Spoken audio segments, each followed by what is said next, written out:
Hi guys, இன்றைக்கி நம்ம இன்டர்ன்ஷிப்போட டே 3. நான் காலையிலே எந்திரிச்சு கிளம்பி என்னோடய பஸ் ஸ்டாப்க்கு வந்துட்டேன். வந்த உடனே ஒரு தாத்தா பஸ் ஸ்டாப் க்ளீன் பண்ணிகிட்டு இருந்தார்.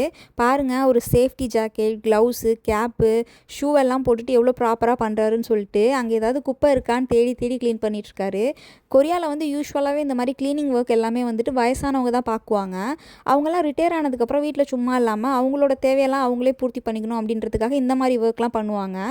இதை பார்த்தோன்னே நானும் வயசானதுக்கப்புறம் எனக்கு தேவையானதை நானே பண்ணிக்கணும் அப்படின்னு மோட்டிவேஷனோட காலையில் பஸ்ஸை பிடிச்சி என்னோடய ஒர்க் பிளேஸ்க்கு கிளம்புறதுக்கு ரெடி ஆகிட்டேன். போகிற வரைக்கும் இந்த தாத்தாவே தான் நான் ரொம்ப அட்மையர் பண்ணிட்டு இருந்தேன். என்னோடய பஸ் ஸ்டாப்லேருந்து என்னோடய ஒர்க்குக்கு 10 நிமிஷம் ஆகும். நான் நடந்து போகும்போது இந்த மாதிரி ஏதாவது வேடிக்கை பார்த்துட்டே வீடியோ எடுத்துகிட்டே போவேன்.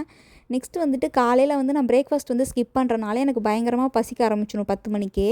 பட் பசியோடையே படிச்சுக்கிட்டு வேறு ஏதாவது ஒர்க் கொடுத்தாங்கன்னா அதை செஞ்சுட்டே இருப்பேன். எப்படா லஞ்ச் வரும் அப்படின்னு சொல்லிட்டு நானும் லஞ்ச் வந்ததுக்கப்புறம் என்னோடய கொலீக்ஸ் கூட சேர்ந்து சாப்பிட்றதுக்கு போயிட்டேன்.